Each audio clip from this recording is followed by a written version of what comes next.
शुभ सकाळ। आज हूँ 19 जून बुधवार। आज भिडियो आपण मैंने जानवाक पाइबे सकाळर 10टी ताजा खबर। तेबे दर्शक बंधु कौन रही संपूर्ण खबर तो जाना ता आगु आम भिडियो को गोटे लाइक कर आगो को भिडियो देखापी चाहूँगी आम चैनल को सब्सक्राइब कर दिंतु।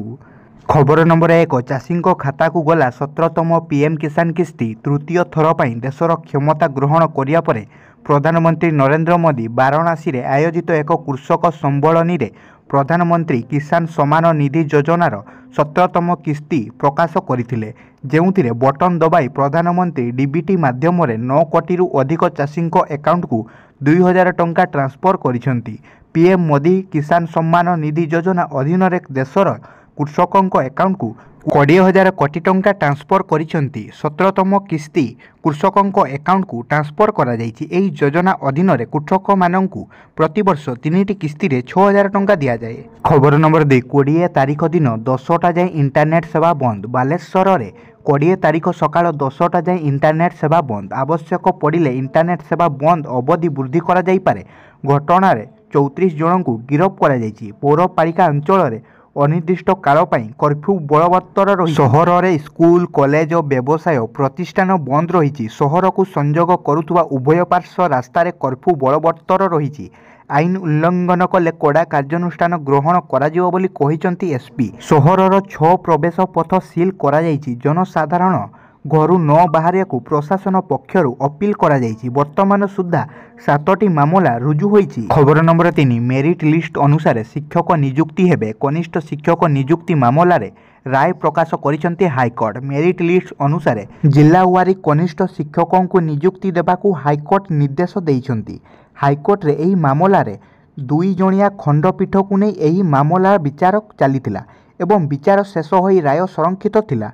गतकाली एही मामलार राय प्रकाश पाइछि। पूर्वरु एही मामलार विचार करी जणिकिया खंडपीठ रे जेउ शुणाणी होइतिला ताकू चैलेंज करी पुनर्विचार करियाकू अपील करथिले परीक्षार्थी, किंतु असेपा द्वारा जारी होइतिबा मेरिट लिस्ट को आधार करी कनिष्ठ शिक्षक नियुक्ति हेबो बोली राय देइछंती हाईकोर्ट। अर्थात असेपार मेरिट लिस्ट अनुसार शिक्षक नियुक्ति हेबो बोली हाईकोर्ट स्पष्ट करिछंती। खबर नंबर 4 विवाह कले नवीन पट्टनायक पुतुरा अरुण पट्टनायक। विवाह बंधन रे बांधी हेले पूर्वतन मुख्यमंत्री तथा बीजेडी सुप्रीमो नवीन पट्टनायक पुतुरा अरुण पट्टनायक।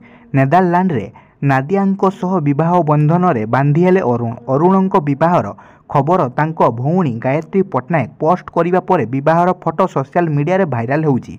तेबे अरुण पट्टनायक जून 11 तारीख रे विवाह करुथिबा सूचना रही। अरुणंको भौणी गायत्री एने सोशल मीडिया रे पोस्ट करिसेंती। गायत्री होउचंती नवीन पट्टनायक झियारी तथा बड़ भाई प्रेम पट्टनायक झियो। खबर नंबर 5 आदिवासी अंचल रे डराउची डिप्थेरिया। कोरोना परे डिप्थेरिया संक्रमण नहीं बढ़ुची भय।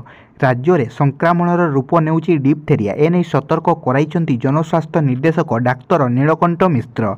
रायगड़ा पर एबे कलाहांडी जिला को माडुची एही संक्रमण। वर्तमान 3 जिले में 21 जन रोगी चिन्हट होइछंती।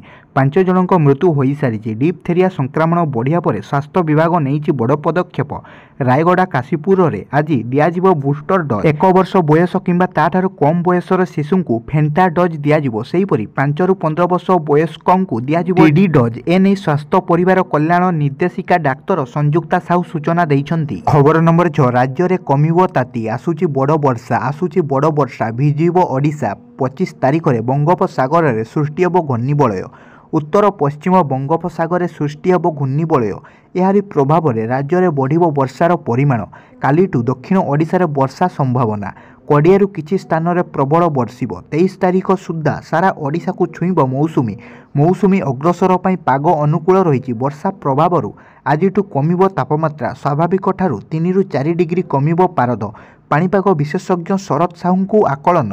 वर्षा हेले भी जून शेष जाए उपकूल ओडिशा रे लागी रहिबो गुळुगुळी। खबर नंबर 7 महाप्रभुंको सेनापटा बाहुट लगी बौल काठ चिन्हट। पाखई आसुची रथयात्रा। श्रीजीओं सेनापटा बाहुट लगी बौला काठ चिन्हट करा जायछि। साक्षी गोपाल श्रीरामचंद्रपुर रे बौल गछ चिन्हट होइतिबा बेले बारणी सह आरंभ होइछि गछ कटा। ଶ୍ରୀମନ୍ଦିର ଭୋଇ ସେବାୟତଙ୍କ ପକ୍ଷରୁ ଗଛ କଟାଯାଉଛି।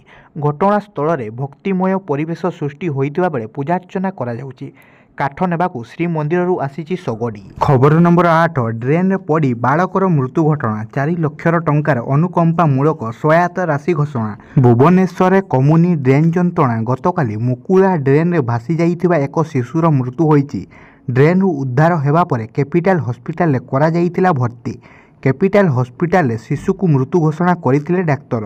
ତେବେ ଏହି ଘଟଣାରେ ମୁଖ୍ୟମନ୍ତ୍ରୀ ମୋହନ ଚରଣ ମାଝୀ ଦୁଃଖ ପ୍ରକାଶ କରିବା ସହ ସହାୟତା ଘୋଷଣା କରିଛନ୍ତି।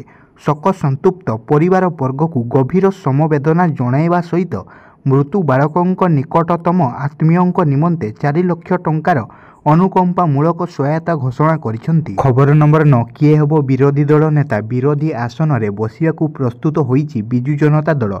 ଆଜି ବିଧାୟକ ଦଳର ବୈଠକ ବସିବାକୁ ଯାଉଛି। ଶଙ୍ଖ ଭବନରେ ଏହି ବୈଠକ ବସିବ, ଯାହାର ଅଧ୍ୟକ୍ଷତା କରିବେ ବିଜେଡି ସୁପ୍ରିମୋ ତଥା ପୂର୍ବତନ ମୁଖ୍ୟମନ୍ତ୍ରୀ ନବୀନ ପଟ୍ଟନାୟକ। ବିଜେଡି ବିଧାୟକ ଦଳର ନେତା ଅର୍ଥାତ୍ ବିରୋଧୀ ଦଳ ନେତା କିଏ ହେବେ ତା ଉପରେ ସମସ୍ତଙ୍କ ନଜର ରହିଛି। ଖବର ନମ୍ବର 10, ପତ୍ନୀଙ୍କ ମୃତ୍ୟୁ ଖବର ଶୁଣିବା ପରେ ଆତ୍ମହତ୍ୟା କଲେ ବରିଷ୍ଠ ଆଇପିଏସ୍ ଅଧିକାରୀ। ଆସାମର ଜଣେ ବରିଷ୍ଠ ଆଇପିଏସ୍ ଅଧିକାରୀ ଶିଳାଦିତ୍ୟ ଚେତିଆ ଆତ୍ମହତ୍ୟା କରିଛନ୍ତି। ହସ୍ପିଟାଲରେ ଚିକିତ୍ସାଧୀନ ଅବସ୍ଥାରେ ପତ୍ନୀଙ୍କ ମୃତ୍ୟୁ ଖବର ଶୁଣିବା ପରେ ଶିଳାଦିତ୍ୟ ଆତ୍ମହତ୍ୟା କରିଥିବା କୁହାଯାଉଛି। ଶିଳାଦିତ୍ୟ ଚେତିଆ ଆସାମ ସରକାରଙ୍କ ଗୃହ ଏବଂ ରାଜନୈତିକ ବିଭାଗରେ ସଚିବ ଭାବରେ କାର୍ଯ୍ୟ କରୁଥିଲେ।